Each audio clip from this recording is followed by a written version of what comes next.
नमस्ते, मैं Ravi Prakash yes news world में आपका स्वागत करता हूँ। आज दिन बुधवार है और ठंड की शुरुआत हो गई है। आज की जो कहानी हम लेके आए हैं, ये कहानी है जर्मनी की और जर्मनी की एक ऐसी युवती की कहानी है जो इस कहानी में हम आपको बताते हैं कि कैसे क्या हुआ है।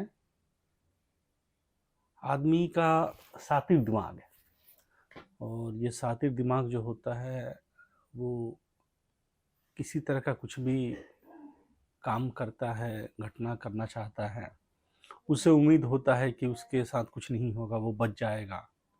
लेकिन ज़्यादातर केस में, ज़्यादातर चीज़ों में ऐसा होता नहीं है। कहीं न कहीं वो कोई भी मुजरिम, कोई भी हो, अपनी कुछ न कुछ गलतियाँ छोड़ ही जाता है और गलतियाँ छोड़ने का नतीजा है कि वो पकड़ा जाता है। ऐसी ही एक कहानी है कि अभी 2022 की ये घटना है और ये घटना है लगभग साल के शुरुआत की, है ना? जनवरी के आसपास की कहानी है ये। उस कहानी में ये है कि एक फैमिली है, वो इराक से जर्मनी आके शिफ्ट होती है और वैसी ही एक और फैमिली है जो अल्जीरिया से आके शिफ्ट होती है, जर्मनी शहर में ही। दोनों फैमिली के बीच में किसी तरह का कोई कनेक्शन नहीं और कोई जान पहचान नहीं, किसी तरह की कोई बात नहीं। अब कहानी शुरू होती है, ये जो इराक से जो लड़की आई है, इनकी फैमिली आई है वहाँ से। अब बेशक वो लोग इराक से जर्मनी शिफ्ट कर गए हैं, वहाँ रह रहे हैं, लेकिन जो चीज़ें हैं, जो उनका अपना सिस्टम है, वो सारा इराक के ही जैसे है कि लड़कियों के ऊपर बंदिशें और मतलब बहुत सारी चीज़ें, रोक-टोक, बहुत सारी चीज़ें हैं, जो अभी उनके साथ वहाँ जर्मनी में भी होता था। लड़की का नाम है सायरा और ये कहानी उसी की है जिसकी एक, क्या हम कहें उसको, कि सात्विक दिमाग की वो लड़की इन रोक टोक से बचने के लिए, कि उसका एक बॉयफ्रेंड भी था उस लड़की का, तो उस रोक टोक से बचने के लिए कि हाँ हमारे घर में रोक टोक ना हो, इस तरह की टोका टोकी ना हो, वो अपने बॉयफ्रेंड के साथ आराम से मिल सके। और कोई भी गार्जियन होता है, पेरेंट्स होता है, वो समाज को, दुनियादारी को देखने के साथ वो चाहता है कि उसके बच्चे गलत सोहबत में ना जाए, है ना, गलत कुछ ना करें, इसके लिए रोक टोक करते हैं, हर कोई करता है। लेकिन इस लड़की को वो सब चीज़ें मंजूर नहीं थी, वो पसंद नहीं थी। वो करती क्या है कि अब वो अपने बॉयफ्रेंड के साथ मिलके एक साजिश रचते हैं ये लोग और एक प्लान करते हैं। तो उसके बाद उस लड़की ने एक इंस्टाग्राम पे अपना अकाउंट बनाया और इंस्टाग्राम पे अकाउंट बनाने के बाद उस लड़की ने अपने हमशक्ल को ढूंढना शुरू किया। जर्मनी में जब ये केस हुआ था तो उस केस का नाम जर्मनी पुलिस ने रखा था कार्बन कॉपी मर्डर केस। देखिए कहानी क्या होती है कि अब उस लड़की ने इंस्टाग्राम अकाउंट पे अपने जैसी हमशक्ल लड़की की तलाश करनी चालू कर दी। बहुत ढूंढा उसने, बहुत देखा, बहुत लोग लड़कियों से बात किया, किसी के बाल नहीं मैच करते थे, किसी का चेहरा नहीं पूरा मैच कर पाता था, किसी की हाइट लंबाई चौड़ाई नहीं मैच कर पाती थी, मतलब बहुत सारी चीज़ें थीं। और ऐसे ही समय गुजरता गया। अब इस लड़की की जो तलाश है वो ख़त्म होती है 22 जुलाई 2022 को। उस दिन जो मैंने आपको कहानी में पहले बताया कि एक अल्जीरिया से एक फैमिली है, वो भी जर्मनी आके शिफ्ट होती है और इधर सायरा की जो उम्र है वो भी है 23 साल और अल्जीरिया की जो फैमिली है उनकी भी लड़की की उम्र जो है वो 23 साल ही है। और नयन नक्श से लेकर के हाइट लंबाई बाल वाल देखा जाए तो ये बहुत ज़्यादा मैच कर रहा था। लड़की ने, जो सायरा है, उस लड़की ने देखा, अब इंस्टाग्राम पे बहुत कुछ मैच किया और वो जो अल्जीरिया वाली लड़की थी उस लड़की का नाम था खालिदा। तो खालिदा जो थी वो फैशन ब्लॉगर थी।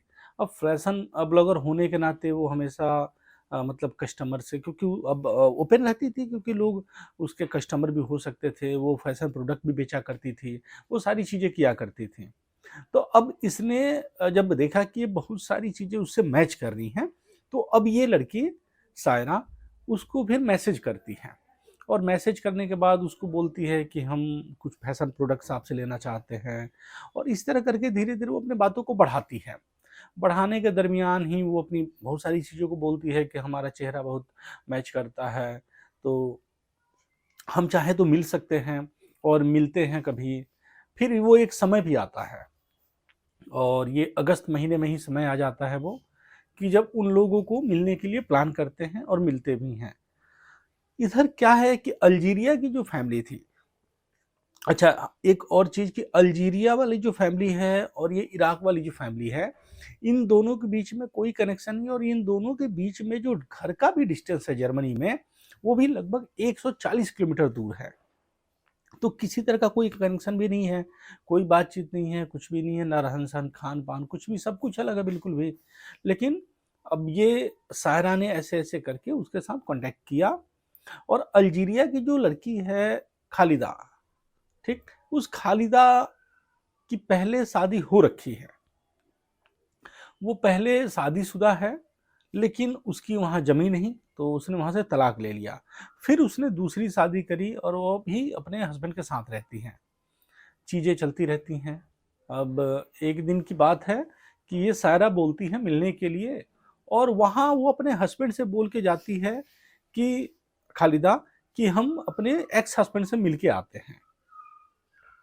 इधर सायरा अपने घर से अपने वो मर्सिडीज कार ले लेती है, और अपने बॉयफ्रेंड के साथ निकलती है, और उधर से वो खालिदा आ जाती हैं। रास्ते में कहीं मिलना था, वहाँ मिलते हैं ये लोग। उसके बाद से ये सायरा बोलती है उसको कि ठीक है, चलो मैं तुम्हें अपने गाड़ी से तुम्हारे घर के आसपास तक छोड़ दूंगी। फिर गाड़ी में वो बैठ जाती है। बैठ जाने के बाद क्या होता है कि जब गाड़ी निकलती है, तो शहर से थोड़ा-सा अलग हटने के बाद एक कोई सुनसान एरिया आता है। सुनसान एरिया आने के साथ क्या होता है कि अब सायरा और उसका बॉयफ्रेंड, ये दोनों मिलके खालिदा पे अटैक करते हैं, गाड़ी के अंदर ही, और उसका दम घोंट के, गला घोंट के उसको मार देते हैं। मारने के बाद वो लोग उसके सबसे ज़्यादा वार तो उसके चेहरे पे करते हैं। चेहरा उसका पूरा खराब कर देते हैं, है ना? चाकू भी रखे हुए हैं साथ में, चाकू से भी गोंद करके उसके चेहरे को पूरा खराब कर देते हैं। और फिर वहीं खालिदा के कपड़े को सायरा ने पहन लिया, और सायरा अपने कपड़े को खोल के फिर शाहिदा को पहना दी, खालिदा को पहना दी, और पहना के वो लोग वहाँ से निकल जाते हैं। कुछ समय बाद ऐसे ही किसी ने फ़ोन किया होगा जर्मनी पुलिस को कि एक गाड़ी है जो लावारिस स्थिति में रोड पे खड़ी है। पुलिस आती है, देखती है, गाड़ी है, गाड़ी में एक लाश है, तो गाड़ी और लाश दोनों को वहाँ से निकाला जाता है। फिर गाड़ी के नंबर प्लेट से उसके मालिक तक पहुँचा जाता है। फिर पुलिस पूछताछ करती है, वहाँ मालिक तक पहुँचती भी है। मालिक उसका बोलता है, जो सायरा का पिता है, कि हाँ, हमारी बेटी शाम को गाड़ी लेके गई थी, और शाम को लेके गई है, और तब से वो आई नहीं है। हमने देखिए उसका एक पुलिस में रिपोर्ट भी किया हुआ है गुमशुदगी का। और ऐसे करके वो अपनी बातों को बताती है। पुलिस को लगा कि चलो अब सारी चीज़ें तो सॉल्व है ना? उसकी लंबाई, चौड़ाई, बाल-वाल देख कर के परिवार वाले सारे ओके कर देते हैं कि हाँ, हाँ, ठीक है, ये हमारी ही लड़की है, और ऐसा समझ जाते हैं कि वो उसकी लड़की है और वो मर गई। और पुलिस को भी लगा कि अब बस हमें इसके कातिल को ही पकड़ना है, और कुछ बात नहीं है। लेकिन अब क्या होता है कि किसी भी मौत के बाद कोई ना कोई, ये तो पोस्टमार्टम तो होना है। पोस्टमार्टम में क्या होता है कि जो लड़की है, जो शव है, जो मृतक है, उसका फिंगरप्रिंट सायरा से नहीं मिल पाता है, मैच नहीं करता है। फिर उसके बाद से अब ये बात आती है कि चलो कोई नहीं, अब डीएनए टेस्ट करते हैं। तो जो शव है, जो मृतक है, उसके डीएनए को सायरा के माता-पिता के डीएनए से मैच कराते हैं। डीएनए भी मैच नहीं करता है। अब ये तो बात पक्का हो चुका था कि ये जो लाश है, ये जो मृतक लाश है, ये सायरा का नहीं है। तब तक क्या होता है कि उसी पीरियड में इनके पास तो फोटो भी आ चुका होता है, पुलिस वाले के पास इनकी फैमिली में सारा का फोटो दे रखा होता है, और तब तक उसी पीरियड में उसके हामिदा की जो हस्बैंड हैं, उन्होंने भी उस तरफ पुलिस में कंप्लेन किया हुआ था, और उसी रात की बात है, और उसकी भी उम्र 23 साल है। तो अब क्या होता है कि जर्मनी पुलिस ने सारी चीज़ों को इकट्ठा किया। इकट्ठा करने के बाद जब वहाँ उसका फिंगरप्रिंट लिया गया, तो वहाँ मिल गया। फिर उनके माता-पिता के साथ उनका डीएनए टेस्ट किया गया, वो भी मैच कर जा रहा है। तो अब तो ये साफ तौर से ज़ाहिर हो गया था कि चलो ये सायरा का मतलब लाश नहीं है, शव नहीं है, ये शव है हामिदा का। और अब बात ये आती है कि मर्सिडीज़ गाड़ी और फिर ये सायरा है कहाँ? तो अब सायरा की तलाश में पुलिस जुट जाती है, अपने मुखबिरों को लगाती है, अपने जो भी मतलब जैसा भी बन सकता है अपना सारा सिस्टम यूज करती है, और फिर लगभग शहर जहाँ सायरा का घर था वहाँ से वही 100-150 किलोमीटर दूर ही पता चलता है कि सायरा अपने बॉयफ्रेंड के साथ वहाँ रहती थी, और साथ में ही है। पुलिस उन दोनों को उठा के लाती है, उनसे पूछताछ करती है, और पूछताछ में वो लड़की स्वीकार करती है कि हाँ, हमें मरना था, लेकिन कागजी तौर पे मरना था। हम नहीं चाहते थे कि हमारे जीवन में किसी तरह का कोई गार्जियन का रोक-टोक हो, और हम अपने बॉयफ्रेंड के साथ आसानी से मिल सकें, रह सकें। इन सारी चीज़ों को लेकर के ही उसने इस तरह का प्लान रचा था, और उसने फिर सारी बातों को अपने स्वीकार किया कि हम कैसे इंटरनेट पर ढूँढें, और ये सारी चीज़ें की हैं।